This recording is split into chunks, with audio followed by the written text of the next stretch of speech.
that they have a mandate to discriminate against, as the email says, to discriminate against people with disabilities, to discriminate against white men, to discriminate against straight white men, and to discriminate against people that are not of the, quote, right religion. I'm not sure what that meant, but I suspect it meant that if someone is a Christian. I don't know that because that's not what the email says. Are you aware these practices are happening at the State Department? Again, thank you for the question. I am definite and certain that they are not happening at the State Department. But again... So do you believe the senior State Department official who sent this email was lying? Senator, I can't comment on I don't know who that's from. I don't know if it's... I've never seen it before. So you're the chief diversity officer, and you're arguing you are certain discrimination is not happening at the State Department. Is that right? You need to see what just went down in the Senate. Senator Ted Cruz absolutely destroyed the State Department's so-called diversity chief in a hearing that left the entire room stunned. In line with the mandate of equity to affirmatively and aggressively discriminate. A year after your appointment, in April 2022, the State Department released its, quote, equity action plan to integrate these so-called equity principles into, quote, all aspects of State Department foreign affairs. That very week, just days after you published the equity action plan, and 1 year after you began your tenure, a senior State Department official broadly distributed what I consider to be a very troubling email. I have a copy of that email next to me. Let me read from a part of the email.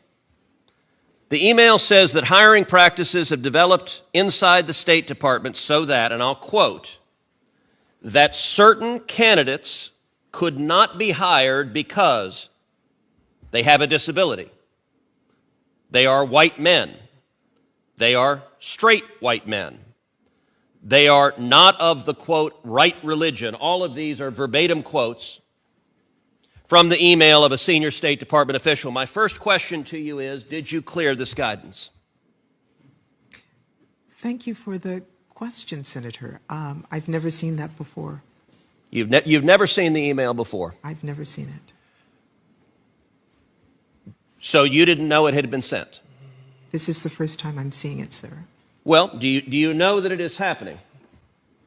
That the State Department perceives, and this is, I believe, as a result of your work, that they have a mandate to discriminate against, as the email says, to discriminate against people with disabilities, to discriminate against white men, to discriminate against straight white men, and to discriminate against people that are not of the, quote, right religion. I'm not sure what that meant, but I suspect it meant that if someone is a Christian. I don't know that because that's not what the email says. Are you aware these practices are happening at the State Department? Again, thank you for the question. I am definite and certain that they are not happening at the State Department. But again... So do you believe the senior State Department official who sent this email was lying? Senator, I can't comment on I don't know who that's from. I don't know if it's... I've never seen it before. So you're the chief diversity officer, and you're arguing you are certain discrimination is not happening at the State Department. Is that right? Was that what you're testifying? That's what you just said. I am saying that it is against the law, and we certainly are not overtly or on purpose breaking the law in the Department of State. Certainly, there are members of our organization who do discriminate, who do harass, who do bully, which is why we are trying to put in place programs to address it and to strengthen accountability for those who do indeed break the law. So you didn't clear this guidance, and after it was sent, you're testifying now that you remained unaware of it, so no one showed it to you. You were in the State Department for a year. You were empowered in your position in an unprecedented way. In your testimony, you talked about creating a DEIA data working group about hiring practices and a dedicated DEIA core precept. And your testimony is you didn't know that this discrimination was happening. My staff can transmit to you the exact header and the details of this email. Okay. But I have to say, Ambassador, I find it a little bit amazing that this discrimination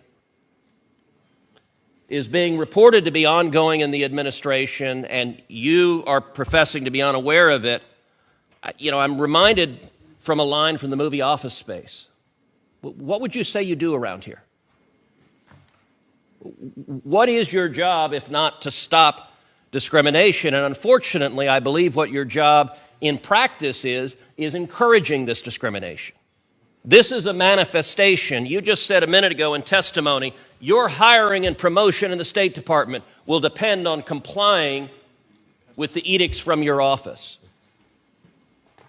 Is it good for the State Department and good for the United States government to be actively discriminating based on disability, based on race, based on being straight white man, or based on not being the right Ted religion? Cruz came into that hearing locked and loaded. He had the email printed right there in his hand, and a fire in his tone you could feel through the screen. Cruz starts reading directly from the damn email. The room goes dead silent. You can literally see the color drain from the witnesses' faces. Then he looks straight at the Chief Diversity Officer, Ambassador Gina Abercrombie Winstanley, and hits her with, "Did you clear this guidance?" She stutters out, "I've never seen that email before." Cruz doesn't buy that crap for 1 second. He leans forward, voice sharp and ice cold. "You're the Chief Diversity Officer. You've been in this job for over a year, and you're telling me you didn't know about an email that literally orders discrimination?" Boom! You could hear a pin drop. Then it got even worse for her. She tries to deny any wrongdoing, claiming she's certain discrimination isn't happening. Cruz wasn't having any of it. He fires back instantly.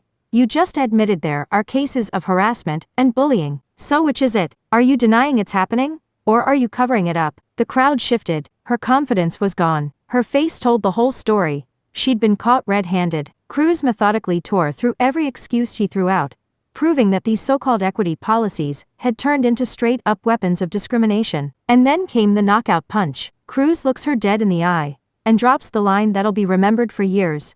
"What would you say you do around here?" The audience behind her gasps. Some even laugh out loud. That was it. The kill shot. He keeps going. "Is it good for our government to discriminate against people because they're white, straight, Christian, or disabled? Is that your definition of equity?" She had nothing. Not one word. Every dodge, every deflection just made her look weaker, and Cruz only got stronger. By the time Cruz was done, there was zero doubt who owned that hearing. Even the Democrats in the room sat in stunned silence. The evidence, the contradictions, the hypocrisy, all laid bare on the record. He didn't just win the exchange. He sent a message loud and clear. The days of weaponized equity are over. This wasn't just a political takedown. It was a stand for fairness, for merit, and for the rule of law. Ted Cruz stood his ground, exposed the truth, and made it crystal clear that no one, not even the State Department, is above accountability. Do you agree with Cruz calling this out? Should the government be held responsible for this kind of discrimination? Drop your thoughts below. I want to hear from you. And don't forget, smash that like button, share this video, and subscribe so you don't miss any of these powerful moments exposing Washington's double standards. Stay sharp, stay informed, and I'll see you in the next one.